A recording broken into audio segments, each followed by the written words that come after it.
The chairman of the House Foreign Affairs Committee, Republican Michael McCaul of Texas. Congressman, good morning. Thanks for having me. I have a lot to get to with you. I want to quickly ask you about what we heard from the Justice Department on Friday in regard to this massive Russian scheme to influence the upcoming election.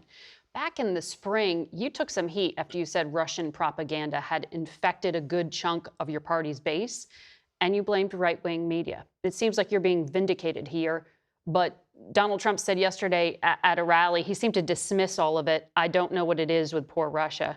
Do you have any reason to doubt what the Justice Department and intelligence community said? Well, Russia's been trying to do this, many years. So has China, so has Iran, for that matter. And it's intensified. And I think I didn't blame anybody for it.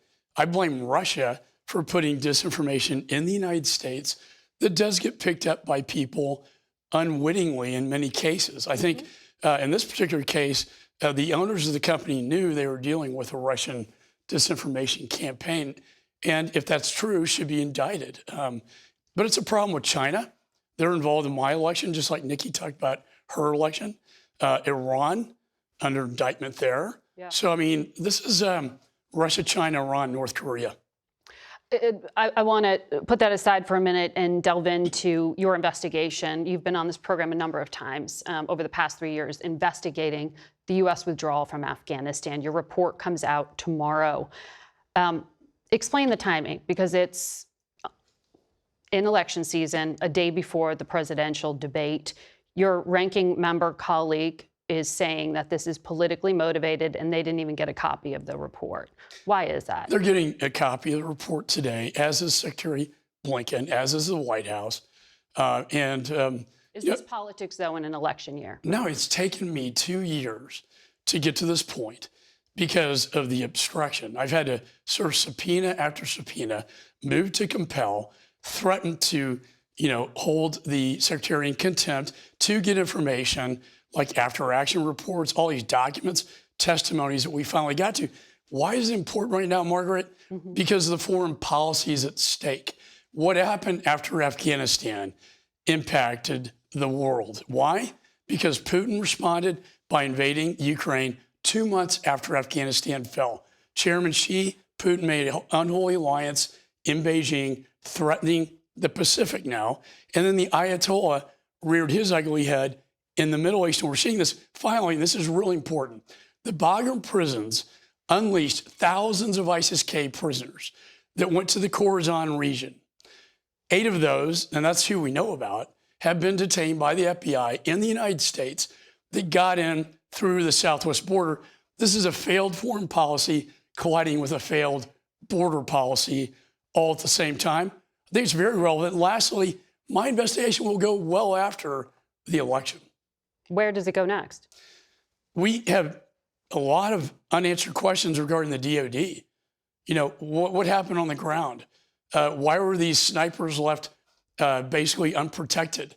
Where was the surveillance equipment that was videotaping? Why don't we have one video of the suicide bomber going off? Well, there's a GoPro camera that you document that did film it, and there was a Reaper drone, I believe, that started filming 3 minutes after the explosion. But are you implying here some kind of conspiracy? I mean, you can't be saying that the Pentagon wanted... I'm not a conspiracy guy. I'm a prosecutor. This was done very methodically. I wasn't looking for press clippings. I did this facts, evidence. I didn't reach any conclusions. But the fact is, typically, they do multi-attacks at the same time. We know that... The ISIS suicide bombers who attacked at Abbey Gate. That's their modus operandi. That's how they conduct these things. We do know that all the video was destroyed after. What we know from the Marines on the ground is that shots were coming from the Taliban. And some of the Marines were actually hit by bullets, according to their testimony.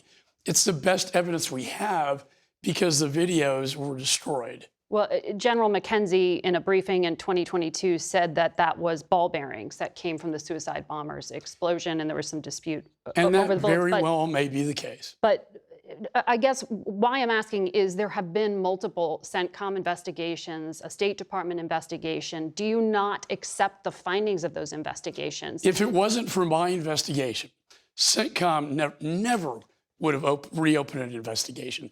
It was this, very brave sniper that came forward, Tyler Vargas Sanders, that came forward and said, I had the suicide bomber in my sights. I asked for permission to engage. Permission was denied. CENTCOM denies that happened. They denied it happened. I want to know where they got the picture. Is that a picture of the bomber at the site at HKIA? Or where do they get that picture? We just don't know.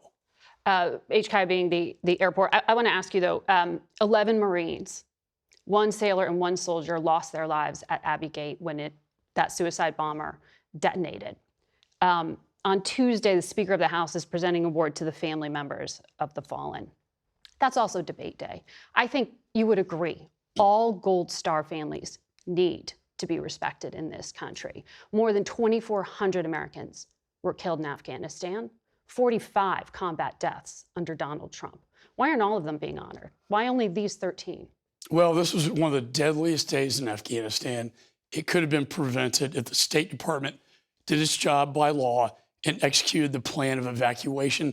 They did not do that until the day the Taliban invaded and overran Kabul. By that time, it was too late. They left these 13 servicemen and women hanging out to dry, 170 Afghans killed, 45 service members and Afghans injured as a result of the, I'd say, moral negligence on the part of the administration allowing this to happen. I think it's totally appropriate to honor them.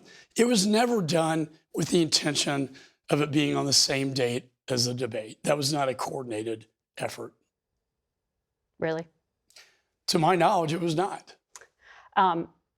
General McKenzie, who was the CENTCOM commander in 2021, said the Trump-era Doha agreement was one of the worst negotiating mistakes ever made by the United States. It was the operational mechanism that killed Afghanistan, that destroyed the government of Afghanistan. Did you identify mistakes by the Trump administration? Well, we identified Zal Khalilzad. The mistake here with the negotiator. With Doha was the fact that he negotiates with the Taliban and leaves out the Afghan government. Right. That was a slap in the face to them, and it was not good for morale. Having said that, the Taliban— That was the Trump policy. Yeah, and the Taliban was in violation of Doha. That's why Trump left 2,500 troops. When President Biden came into office, it was very clear, go to zero. In fact, his press guy said, it's immaterial. Doha agreement's immaterial to us going to zero. Yeah. We're getting the hell out of there, irrespective of conditions on the ground. Both presidents agreed with getting out. It was the military that opposed. Well, the Trump administration had How conditions. I don't think we can speculate. One thing's for sure, Biden had an agenda on day one to get out.